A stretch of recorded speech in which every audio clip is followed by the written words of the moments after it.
பாராட்டு விழாவை தலைமையேற்று நடத்தி கொண்டிருக்கக்கூடிய மாவட்ட கழக செயலாளர் அண்ணன் திரு வேலு அவர்களே, நாடாளுமன்ற உறுப்பினர் அக்கா தமிழச்சி தங்கபாண்டியன் அவர்களே, மாவட்ட கழக நிர்வாகிகள் அண்ணன் திரு சந்திரசேகர் அவர்களே, அண்ணன் நந்தனம் வேதா அவர்களே, அண்ணன் சத்யா அவர்களே, அக்கா மலர் அவர்களே, அண்ணன் நண்பழகன் அவர்களே, அண்ணன் தங்கம் அவர்களே,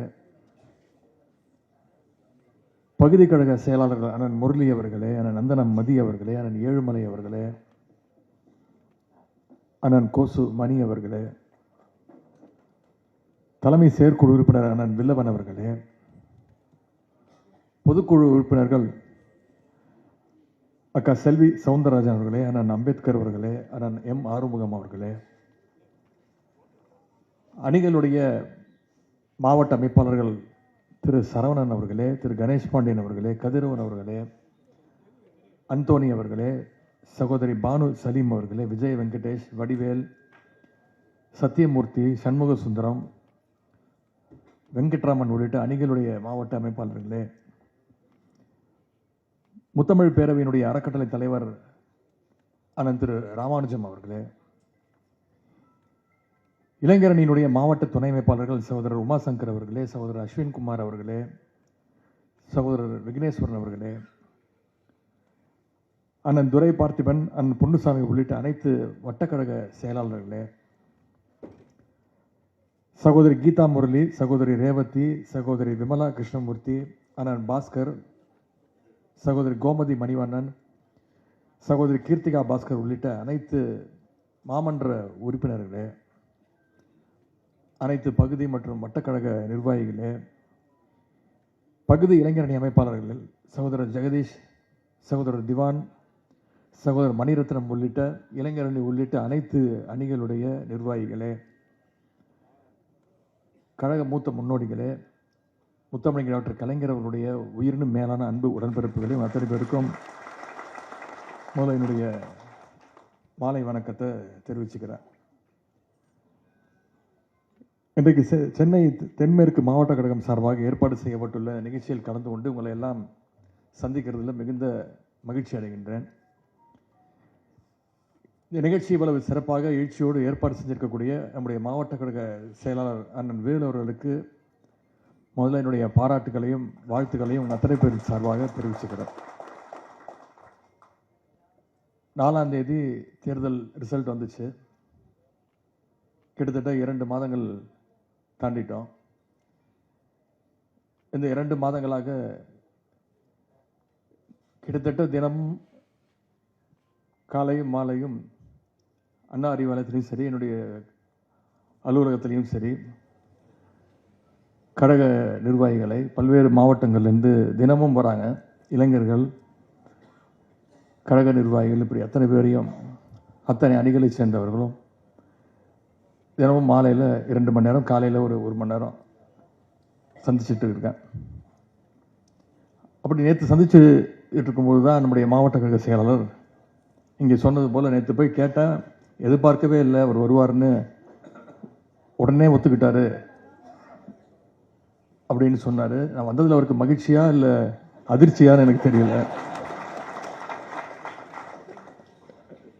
நானும் தினமும் ஒரே இடத்துல நின்று எல்லாரையும் பார்த்துக்கிட்டு இருக்கமே, இன்னைக்கு முத்தமிழ் பேரவையில் போய் எல்லாரையும் சந்திப்போம், தினமும் பல்வேறு மாவட்டங்களை சேர்ந்தவங்களை சந்திச்சுட்டு இருக்கோம், நாளைக்கு ஒரு நாள் தென்மேற்கு மாவட்டத்தை மட்டும் சந்திப்போம்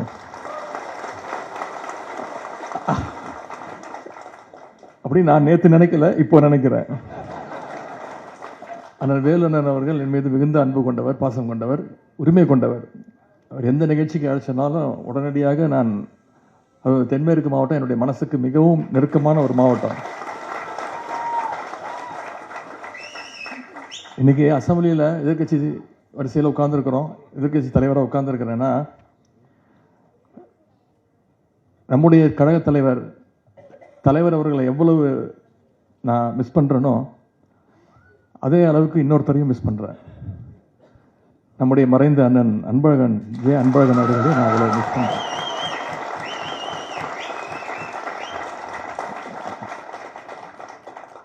என்னை அரசியலுக்கு இழுத்துட்டு வந்தவர் அண்ணன் அன்பழகன் அவர்கள் தான்.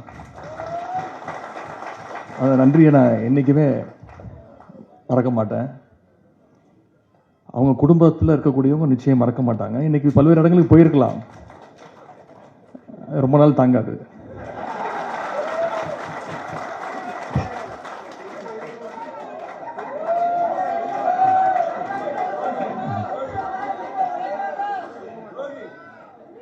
இல்லை, நான் வந்து நம்ம ராஜாவை பற்றி பேசிகிட்டு இருக்கேன்.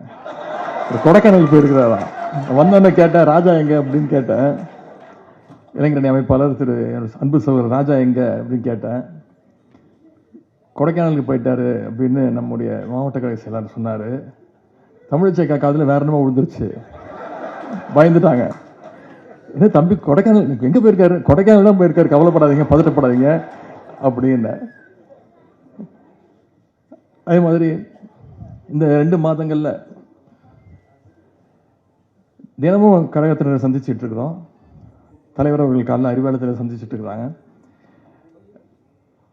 நான் வெற்றி பெற்ற சேப்பாக்க திருவல்லிக்கேணி தொகுதியில் அடுத்த 4 நாட்களில் போய் நன்றி சொன்னேன். அங்கே இருக்கக்கூடிய நிர்வாகிகள்லாம் சந்திச்சு ஒரு நன்றி அறிவிப்பு கூட்டம் நடந்துச்சு. அதன் பிறகு இளைஞரணி அமைப்பாளர்கள் கூட்டத்தை மாநில அனைத்து மாவட்டங்கள்லேருந்து அனைத்து அமைப்பாளரையும் வர சொல்லி தலைவர் தலைமையில் ஒரு கூட்டத்தை நடத்தினோம். அதன் பிறகு நான் கலந்து கொள்கின்ற ஒரு அரங்கத்தில் நடைபெறக்கூடிய கழக நிர்வாகிகளை சந்திக்கக்கூடிய ஒரு கூட்டம்னா அது முதல் கூட்டமாக, தேர்தல் முடிவுக்கு பிறகு நான் பங்கேற்கின்ற முதல் கழக கூட்டம் இந்த தென்மேற்கு மாவட்டத்தில் இன்னைக்கு நடக்கக்கூடிய அந்த கூட்டம். முதல்ல அதற்கும் இந்த நேரத்தில் அண்ணன் வேலு அவர்களுக்கு இந்த நேரத்தினுடைய நன்றியை நான் தெரிவிச்சுக்கிறேன். கலைஞருடைய 103வது பிறந்த நாளை முன்னிட்டு இந்த ஜூன் மாதம் முழுவதும் கிட்டத்தட்ட 250 நிகழ்ச்சிகள், சரியா சொன்ன 256 நலத்திட்ட நிகழ்ச்சிகளை நீங்கள் நடத்தியிருக்கிறீங்க. ஆட்சியில் இருக்கும்போது நடத்துறது பெரிய விஷயம் கிடையாது, அது ஒரு பெரிய சாதனை கிடையாது. ஆனால் ஆட்சி இல்லாத போதும் நாங்கள் இன்றைக்கும் மக்களோடு தான் நிற்கிறோம், மக்கள் பக்கம் நிற்கிறோம், மக்கள் பணிகளுக்கு தான் எங்களுக்கு முக்கியத்துவம் அப்படின்னு சொல்லி அதை செஞ்சு காட்டுற ஒரு இயக்கம் திராவிட முன்னேற்ற கழகம். அதில் முதன்மையான மாவட்டம் நம்முடைய தென்மேற்கு மாவட்டம் அப்படின்னு சொல்றது மிகப்பெரிய ஒரு பெருமை.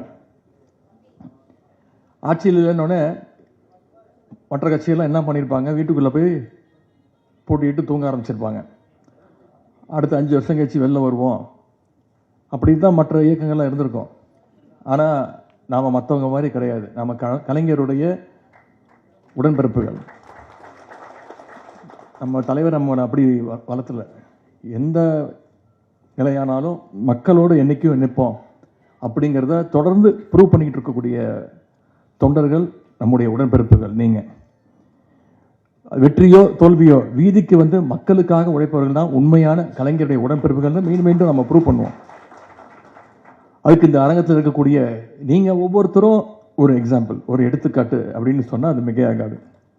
ஏன்னா நாம் பார்க்காத வெற்றியும் கிடையாது, நாம் சந்திக்காத தோல்வியும் கிடையாது. வெற்றி வந்தால் தலைகணத்தில் நாம் ஆடுறதும் கிடையாது, தோத்துட்டா வீட்டில் போய் உட்காந்து முடங்கி அழுகிறதும் கிடையாது. என்றைக்குமே மக்கள் பணிக்கு முக்கியத்துவம் கொடுப்போம். இதுதான் நம்முடைய கலைஞர் நமக்கு சொல்லிக் கொடுத்தது.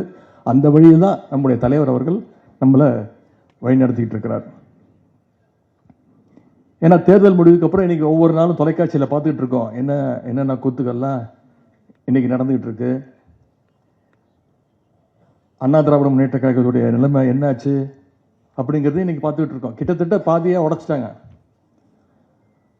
ஆனால் திராவிட முன்னேற்ற கழகத்தை அவங்களால தொட்டு பார்க்க முடிஞ்சுதா? யாராலும் முடியாது. எந்த கொம்பனாலையும் தொட்டு கூட பார்க்க முடியாது, நினச்சி கூட பார்க்க முடியாது.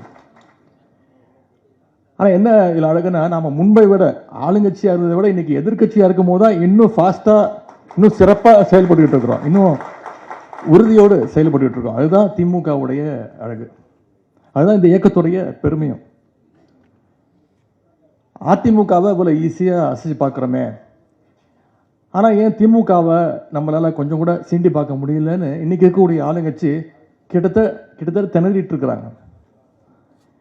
அதனால இன்னைக்கு ஏராளமான அவதூறு குற்றச்சாட்டுகளையும் தினந்தோறும் சொல்லிக்கிட்டு இருக்கிறாங்க.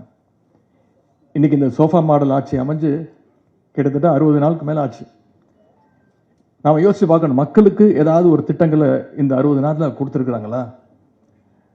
நான் சட்டமன்றத்தில் பேசினேன், மகளிர் உரிமை தொகையை நிப்பாட்டிடாதீங்க, அதை தயவு செய்து கொடுங்க. அதே மாதிரி தமிழ் புதல்வன் திட்டம், புதுமை பெண் திட்டம், மாணவர்களுக்கான கல்வி ஊக்கத்தொகை கொடுத்துக்கிட்டு இருக்கிறோம், அதை நிப்பாட்டிடாதீங்க அப்படின்னு சொன்னது உடனே அந்த திட்டத்தை கொடுத்துக்கிட்டு இருக்காங்க. நம்ம திட்டங்களை ஜஸ்ட் கண்டினியூ பண்ணிட்டு இருக்கிறாங்க. இன்னைக்கு வந்து அரசு ஏதாவது புதுசாக கொடுத்துருக்குறாங்களா? ஏதாவது புது திட்டம் கொடுத்துருக்காங்களா? நினச்சி பாருங்க, 2021 என்ன நிலைமை, கோவிட் பெருந்தொற்று, நிதி நெருக்கடி, இந்த நிலைமை தான் நம்ம ஆட்சிக்கு வந்தோம். அன்னைக்கு நம்முடைய தலைவர் அன்னைக்கு முதலமைச்சர் ஆன உடனே முதல் நாள் 4 கையெழுத்து போட்டார். கொரோனா நிவாரண நிதியா 4000 ரூபாய் உடனடியாக நம்முடைய அரசு எனக்கு கொடுத்தாரு, முதலமைச்சர் கொடுத்தாரு. முதல் கையெழுத்து போட்டார். மகளிருக்கு விடியல் பயண திட்டம் முதல் கையெழுத்து போட்டார். பெட்ரோல் விலைய லிட்டருக்கு 3 ரூபாய் குறைச்சி காட்டினார் நம்முடைய தலைவர். ஆவின் பால் விலைய 3 ரூபாய் குறைச்சாரு நம்முடைய தலைவர். அது மட்டும் இல்ல, கொரோனா சிகிச்சைக்காக தனியார் மருத்துவமனையிலும் அரசு மருத்துவ காப்பீடு செல்லும்னு நம்முடைய தலைவர் அன்னைக்கு அறிவிச்சார். ஆனா இன்னைக்கு வந்த ஆட்சியாளர்கள் என்ன பண்ணிட்டு இருக்காங்க? எப்படியோ ரீல்ஸ் போட்டு ஆட்சிக்கு வந்துட்டோம், அதனால இன்னைக்கு இந்த ஆட்சியையும் ரீல்ஸ் போட்டு நடத்திடுவோம் அப்படின்னு எதுக்கு எடுத்தா ரீல்ஸ். சட்டமன்ற உறுப்பினர்கள் தொகுதிக்கு போனாலே பாதி சட்டமன்ற உறுப்பினர்கள் என்ன தொகுதின்னு அவங்களுக்கே தெரியல. பக்கத்து தொகுதியில் போய் நன்றி சொல்லிட்டு இருக்கிறான். வாக்காளர் சொல்றான், நீங்க இந்த தொகுதி கிடையாது, பக்கத்து தொகுதியில் போய் நன்றி சொல்லுங்க அப்படின்னு. அமைச்சர்கள் ஆய்வுக்கு போறா, அங்கேயும் ரீல்ஸ். முதலமைச்சருடைய அலுவலகத்திலேயே ரீல்ஸ் போடுறாங்க. முதலமைச்சரை பார்க்க போறவங்க ரீல்ஸ் எடுத்து போடுறான். கிட்டத்தட்ட ஒரு ரீல்ஸ் ஆட்சியாக இன்னைக்கு இந்த ஆட்சி நடந்துகிட்டு இருக்கு. எங்க பார்த்தாலும் கரண்ட் கட்டு. இன்னைக்கு எப்படி இந்த இவ்வளவு நேரம் கரண்ட் கட் ஆகாம இருக்குன்னு எனக்கு தெரியல. ஜெனரேட்டர்ல ஓடிட்டு இருக்கா. எங்க பார்த்தாலும் இன்னைக்கு பவர் கட்டு. திருமண பக்கம்லாம் இன்னைக்கு பாலியல் வன்கொடுமைகள். அதுவும் ஆளுங்கட்சி சட்டமன்ற உறுப்பினர் ஆரம்பிச்சு அவங்களுடைய நிர்வாகிகள் வரைக்கும் ஒவ்வொருத்தரும் இந்த குற்றச்சாட்டுகள்ல, இந்த வன்முறைகளை ஈடுபட்டு இருக்காங்க. இந்த அரசுடைய அமைச்சர் ஒருத்தர் சமீபத்தில் பண்ண கூத்த நாம அத்தனை பேரும் பார்த்து அதிர்ச்சி அடைஞ்சோம். தக் லைஃப் அப்படின்னு போட்டு ஒரு ரீல்ஸ் போடுறாரு ஒரு அமைச்சர். ஐபிஎல் மேட்ச் பார்க்க போகும்போது 500 ரூபாய் நோட்டை வச்சு ஒரு மொபைல் போனு, கிரெடிட் கார்டு இதெல்லாம் வச்சு ஒரு மாத்திரைய பொடியாக்கி, என்னன்னு கேட்டா குழந்தைக்கு உடம்பு சரியில்லை, ஃபீவரு, பாராசிட்டமால் மாத்திரைய பொடியாக்கி கொடுத்துட்டு இருக்கிறேன் அப்படின்னு ஒரு அமைச்சர் வந்து சொல்றாரு. இதற்கு இந்த அரசு ஏதாவது நடவடிக்கை எடுத்துச்சான்னு பார்த்தீங்கன்னா எந்த நடவடிக்கையும் கிடையாது. ஆனால் அவர் என்ன பொடியாக்குனார் அப்படிங்கிறத ஒட்டுமொத்த தமிழ்நாட்டுக்கும் நம்ம கண்கூட பார்த்தோம். நம்ம அத்தனை பேருக்கு தெரியும். அந்த அமைச்சர் மேல நடவடிக்கை எடுத்தாரா? எந்த நடவடிக்கையும் இந்த அரசு எடுக்கல. இன்னொரு பக்கம் அரசு வழக்கறிஞர் நியமனத்தில் இன்னைக்கு லஞ்சம் தலைவரிச்சு ஆடிட்டு இருக்கு. இதை நான் சொல்ல, அவங்க ஆளுங்கட்சியுடைய வழக்கரணி நிர்வாகி ஒருத்தர் ஒரு கம்ப்ளைண்ட் கொடுத்திருக்கிறார், கோர்ட்ல வழக்கு போட்டிருக்கிறார். அந்த கட்சியுடைய பொதுச் செயலாளர் அரசு வழக்கறிஞர் நியமனத்துக்கு லட்சக்கணக்கில் பணம் வாங்கியிருக்காருன்னு அந்த கட்சியுடைய நிர்வாகியே இன்னைக்கு புகார் கொடுத்திருக்காரு. அவர் மேலேயும் இது வரைக்கும் எந்த நடவடிக்கையும் இல்லை. இன்னைக்கு அமைச்சராக இருக்கவங்க ஒவ்வொருத்தரும் பார்த்தீங்கன்னா என்ன, அவங்களுடைய பயோடேட்டா எடுத்து பாருங்க. அடிதடி புகார் இருக்கிற ஒருத்தர் அமைச்சர். இன்னொரு அமைச்சர் மேல நில அபகரிப்பு புகார், அவர் ஒரு அமைச்சர். இன்னொருத்தர் வேலை வாங்கி தரேன்னு சொல்லி பணம் பறிச்சதுன்னு ஒரு அமைச்சர். இதெல்லாம் கூட பரவாயில்லைங்க. சட்டமன்றத்தில் உட்காந்து எதிர்க்க பார்க்கும்போது பார்த்தீங்கன்னா ஒரு அமைச்சர் பார்த்தீங்கன்னா திருட்டு விசிடி வைத்தவர், இன்னொரு அமைச்சர் பிளாக்ல டிக்கெட் வித்தவர், இன்னொரு அமைச்சர் பிளாக்ல லாட்டரி டிக்கெட் வித்தவர். இவங்கெல்லாம் இன்னைக்கு அமைச்சர்களா சட்டமன்றத்தில்? பேர் சொல்ல தேவையில்லை, உங்களுக்கே தெரியும், மக்களுக்கே தெரியும்.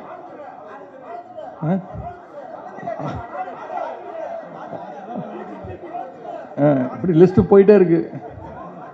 இதெல்லாம் யாருன்னு பார்த்தீங்கன்னா இது அங்கே தேர்ந்தெடுக்கப்பட்ட மக்களுக்கும் தெரியல, முதலமைச்சருக்கும் தெரியல, எங்களுக்கும் தெரியல யார் அமைச்சர் யார் சட்டமன்ற உறுப்பினர் தெரியல. ஆனால் இவங்க யார் மேலேயும் இங்கே இருக்கக்கூடிய அரசு ஒரு வழக்கு கூட போடலை. நம்முடைய இயக்கத்தை சேர்ந்த முன்னாள் அமைச்சர்கள் இன்னைக்கு களத்தில் சிறப்பாக வந்து இயங்கி கொண்டிருக்கக்கூடிய ஜென்சி இளைஞர்கள், தன்னெழுச்சியாக வந்திருக்கக்கூடிய ஜென்சி இளைஞர்களை இன்னைக்கு டார்கெட் பண்ணி அவங்க மேலே இன்னைக்கு இந்த அரசு பொய் வழக்கு போட்டு பயமுறுத்த பார்க்குறாங்க. நான் இந்த ஆட்சியாளருக்கு சொல்வது, நீங்கள் இல்லை, உங்கள் தாத்தாவே வந்தாலும் திமுக காரனை இந்த உருட்டல் மிரட்டல் வேலைக்கெல்லாம் பயப்படக்கூடிய ஆட்கள் நாங்கள் கிடையாது. ஏன் நேற்று முன்தினம் என்ன நடந்துச்சு? நம்முடைய முன்னாள் அமைச்சர் ஆனால் அனிதா ராதாகிருஷ்ணன் அவர்களை கைது பண்ணாங்க. கைது பண்ணி அவரை கூட்டிகிட்டு போய் என்ன சொல்லியிருக்காங்க, உங்கள் வீட்டுக்கு ஒரு சோஃபா அனுப்பிச்சிடுறோம், நீங்கள் வந்து எங்கள் கட்சியில் வந்து ராஜினாமா பண்ணிட்டு வந்து சேர்ந்துருங்க அப்படின்ட்டு. நம்ம அனிதா அண்ணன் ரொம்ப தெளிவு சொல்லிட்டார், எனக்கு உங்கள் சோஃபாலாம் தேவையில்லை, எங்கள் தளபதி என்ன சொல்கிறாரோ, எங்கள் தலைவர் என்ன சொல்கிறாரோ அதுபடி தான் நான் கேட்பேன் அப்படின்னு அதையும் அடித்து உடைச்சிட்டோம். நம்முடைய வழக்கறிஞர் ஆளுங்கட்சியுடைய அந்த சதி திட்டத்தையும் இன்னைக்கு முறியடிச்சு காட்டிட்டாங்க. ஒரு படத்தில் நீங்கள் பார்த்துருப்பீங்க, ஒரு நகைச்சுவை காட்சி. கவுண்டமணி ஒரு இளநீ கடை வச்சிருப்பார். எதிர்க்கவே வந்து செந்திலும் ஒரு இளநீ கடை போட நினைப்பாரு. கவுண்டமணிக்கிட்ட நிறைய இளநீ இருக்கும். அவர் அசிஸ்டன்ட் நம்ம நடிகர் அண்ணன் வடிவேல் அவர் இருப்பார். எதிர்கடையில் போட்டிருக்கக்கூடிய திரு செந்தில் அவர்களுக்கும் வடிவேலுக்கும் ஒரு அண்டர்ஸ்டாண்டிங் வந்துடும். என்ன பண்ணுவார், ஒவ்வொரு இளநியா கயிறு கட்டி எதிர்த்த கடைக்கு அமுச்சு விட்டுருவார். அவர் பெரிய கடைக்காரர் ஆயிடுவார். இன்னைக்கு அந்த வேலையை இந்த தாவேக அரசு செஞ்சிட்டு இருக்கு. இவ்வளோத்தையும் பண்ணிட்டு எதுக்கு எடுத்தாலும் திமுகவும் அதிமுகவும் கூட்டணி சேர முயற்சி பண்ணாங்க. டெய்லி காலையில் எந்திரிச்சோன்னே இதுதான் அவங்களுக்கு டயலாக். அது மட்டும் இல்லை, இன்னைக்கு அவங்க ஆட்சியை கவிழ்க்க நாம முயற்சி பண்ணிட்டு இருக்கிறோம். இவங்க ஆட்சி நடக்கிற லட்சணத்தை பார்த்தா நாமெல்லாம் ஒன்றும் செய்ய தேவையே இல்லை. மக்களே தினமும் நிச்சயம் ஒரு நாள் விரைவில் கவுத்து விட்டுருவாங்க. எவ்வளவு நாள் தாங்கிக்க முடியும்? ஒவ்வொரு நாளும் நாம அவங்க கட்சி எம்எல்ஏவை இழுக்க பார்க்கிறோம். யார் எம்எல்ஏன்னு தெரியாதுயா, அவர் எப்படி இழுக்க முடியும்? ஆனா உண்மை என்ன நடந்துகிட்டு இருக்கு? இன்னைக்கு அடுத்த கட்சி எம்எல்ஏ ஒவ்வொருத்தரா இளநீ புள்ளிங் மாதிரி இன்னைக்கு இருக்கக்கூடிய அரசு, இன்னைக்கு இருக்கக்கூடிய முதலமைச்சர்கள் இழுத்துட்டு இருக்கிறார். முதலமைச்சர் சட்டசபையில் பேசும்போது பேசினார், விடமாட்டேன், தொடமாட்டேன், தொட்டவனை விடமாட்டேன் அப்படின்னு சொன்னாரு. சொன்னதை நீங்க செஞ்சிட்டு இருக்கிறாரு. ஒரு அதிமுக எம்எல்ஏ கூட விட மாட்டேன், அதுவும் குறிப்பா ஊழல் வழக்கு யார் யார் மேல இருக்கோ அவனெல்லாம் நான் விட மாட்டேன், வேற யாரும் தொற்ற விட மாட்டேன், நான் மட்டும்தான் தொடுவேன் அப்படின்னு சட்டசபையில சொன்னதை நாங்க கூட நினைச்சோம். சரி சரி பஞ்ச் டயலாக் தான் பேசுறாரு. எங்களுக்கு சில நேரம் டவுட் ஆயிடுது, நாம சட்டசபைக்கு தான் வந்திருக்கோமா இல்ல ஏதாவது தியேட்டர்ல ஃபர்ஸ்ட் டே ஃபர்ஸ்ட் ஷோ படம் பார்க்க வந்திருக்கோமா? அந்த நிலைமையில தான் இன்னைக்கு சட்டசபை நடந்துகிட்டு இருக்கு. அன்னைக்கு முதலமைச்சர் சொன்னதை இன்னைக்கு செஞ்சு காட்டிட்டு இருக்கிறாரு. தூய சக்தி தூய சக்தின்னு சொன்னாரு, தூய சக்தின்னு சொன்னாரு, தூர்ந்த சக்தினாரு, மற்றும் சிலர் அப்படின்னாரு. பேர் சொல்றதுக்கே கூச்சப்பட்டாருங்க. அதனால நம்ம தலைவர் சொன்னாங்க, தூர்ந்த சக்திக்கிட்டே இருந்து இழுத்துக்கிட்டு இருக்கீங்களே, அவ்வளவு போயிரு, காஞ்சி போன சக்தியா இருக்கீங்களே அப்படின்னு நம்ம தலைவர் சொன்னார். வாஷிங் மிஷின், நம்ம பாஜகவை சொல்லுவோம் பெரிய வாஷிங் மிஷின், இன்னைக்கு அதுக்கு போட்டியா ஒரு குட்டி வாஷிங் மிஷினா இன்னைக்கு இந்த அரசு, தவேக அரசு நடந்துகிட்டு இருக்கு. கல்லாப்பட்டி கூட்டணி நான் மறந்தாலும் இன்னைக்கு மக்கள் மறக்க மாட்டாங்க. நாம இதை ஒவ்வொரு நாளும் மக்கள்கிட்ட கொண்டு போய் சேர்க்கணும். போன தேர்தலில் தோத்துட்டோம்னு சொல்றோமே, ஒரு ஞாபகம் வச்சுக்கோங்க, தேர்தலில் நாம எதிரி யாருன்னு தெரியாம போயிட்டோம். இப்ப தெரிஞ்சிருச்சு, எதிரியை தோக்கடிச்சிட்டோம். யார் தோக்கணும்னு வேலை செஞ்சோமோ அவங்கள தோக்கடிச்சிட்டோம். ஊரெல்லாம் போய் ஓட்டு கேட்டோம், தெரு தெருவா போய் கேட்டோம். நான் மாவட்டமா போனேன், தொகுதியா போனேன், 40 நாள் போனேன். நம்ம வீட்டுக்குள்ள ஓட்டு கேட்க மறந்துட்டோம். நம்ம போன்ல அதை பதிவு பண்ண மறந்துட்டோம். இப்ப எங்களுக்கு எதிரி யாருன்னு தெரியும். அடுத்த தேர்தலில் சும்மாலாம் விட்டுற மாட்டோம்.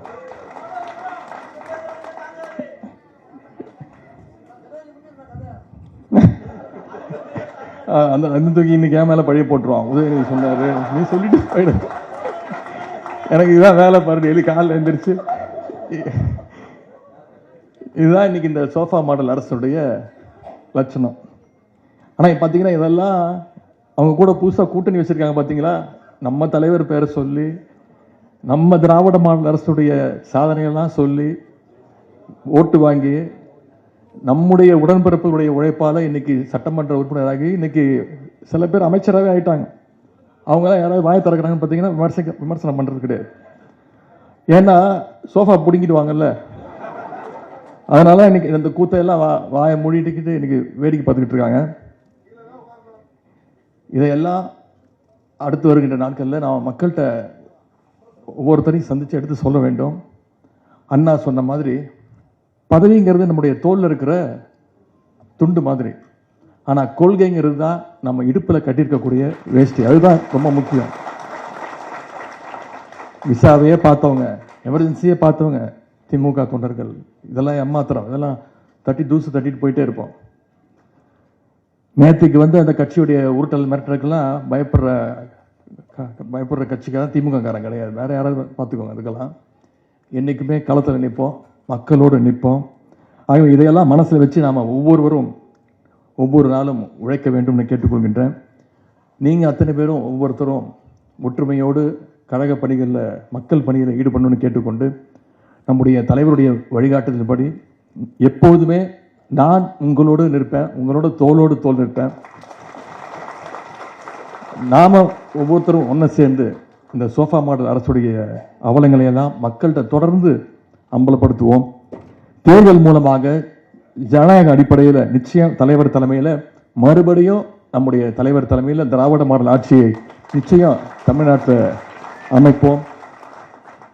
கலைஞர் அவர்கள் பிறந்த நாளை முன்னிட்டு மிகச்சிறப்பான நலத்திட்ட உதவிகள்லாம் செஞ்ச உங்கள் அத்தனை பேரையும் மீண்டும் வாழ்த்தி, கலைஞர் புகழ் ஓங்கட்டும்.